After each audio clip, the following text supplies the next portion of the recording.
Help. So this is the Hammond Collection Triceratops, and well, it's certainly a figure. It's from the Hammond Collection, but it's also the physical embodiment of the term mid. So far, the Hammond Collection line has given us some pretty great figures. Sure, they had their own set of flaws, but they weren't deal breakers. For the price you paid for them, they were worth the money, but this figure here is, as of now, not their best. So let's take a look at it. The painting and sculpting of this figure is admittedly not too bad. The whole point of this paint job is to make it look dirty, and they did a perfect job capturing that. They even colored in the cracks of the horns, and the colors towards the belly blend in together, which is a nice touch in detail. There are also small spots with a different shade of brown to them, which enhances the dirtiness of the figure. There are also some small little spots of gray in the figure too. As for the eyes, well, it looks like it has seen some incomprehensible horrors that would terrify both dinosaurs and men alike. This looks like the dinosaur equivalent of a Vietnam flashback. And that's really all I have to say about the paint. It's bland, yet simple, but it does it well. At least it isn't a fully solid color, otherwise it'll be the same color as the crap it made in the movie. As for the sculpt, however, I noticed something that I'm not sure other copies have. One of the legs is shorter than the other. Yeah, I'm not sure if this is a QC issue or not, but if it isn't, then I have no idea what they were thinking. This is honestly kinda inexcusable if you ask me. Outside of that issue, what I will say is the osteoderms on it kinda blend in with the body. It's as if they're not even there, which is interesting to the touch. The face also seems kinda chubbier compared to the other Triceratopses, which looks kinda weird. Other than that, I really don't know what else to say here about this. Overall, it's fine.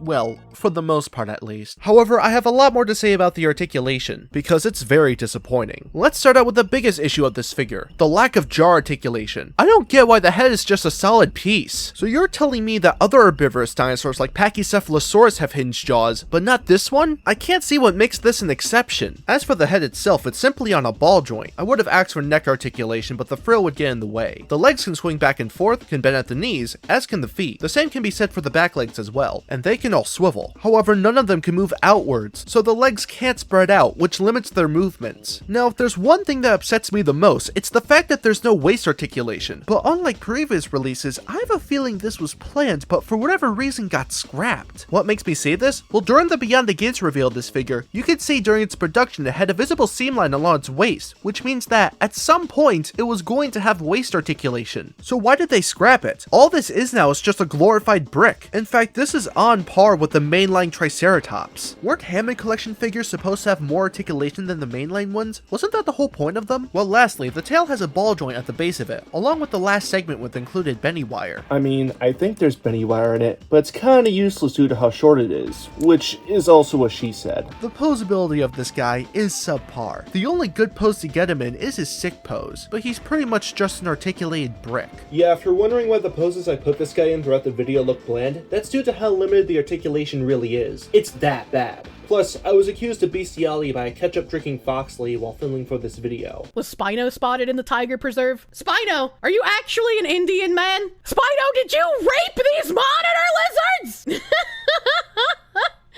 I don't know what's wrong with her. I'm not Indian nor am I a scaly. As for accessories, there aren't any. Although to be fair, if this thing came with a dung mound, I wouldn't be able to tell the difference between it and the figure. Finally, let's scale him out. He's pretty small for a Triceratops, at around 11 inches, which seems to be a very reoccurring trend when it comes to Jurassic Park figures. To show you what I mean, here's the Figma Sake Izioi, the NECA SOS Goji, the Amber Collection Velociraptor, the Hammond Collection Velociraptor, the React Attack Triceratops, the Dino Rivals Dual Strike Triceratops, and the original Kenner Triceratops, the last big Triceratops figure from Jurassic Park. We got robbed during the Lost World line, and this one hasn't released yet as of me making this video. Actually, due to how long this video took to make, it's probably out by now. This video was pre-recorded a while ago. And if that wasn't enough to show you how small this Triceratops is, here's the Hammond Collection T-Rex, the original Fallen Kingdom T-Rex, and the Kenner Juvenile T-Rex, which seems to be more in scale with it than any of the other Rexes. It's kinda tragic in a way, considering these two were considered rivals during the Cretaceous period, but in the world of Jurassic Park, Spinosaurus takes that place. So, should you get this thing?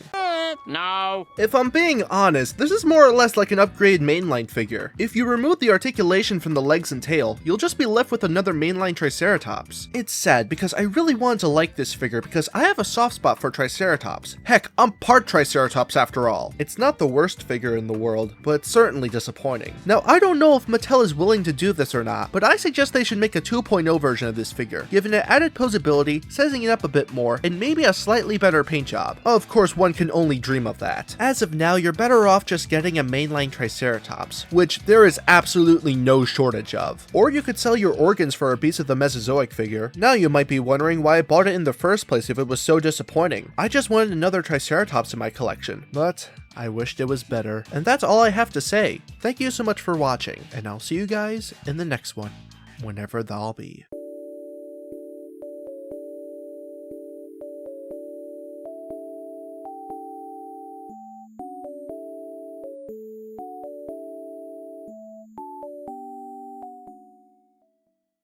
Great, now I feel bad. I wish I had a better Hammond collection figure. Oh hey,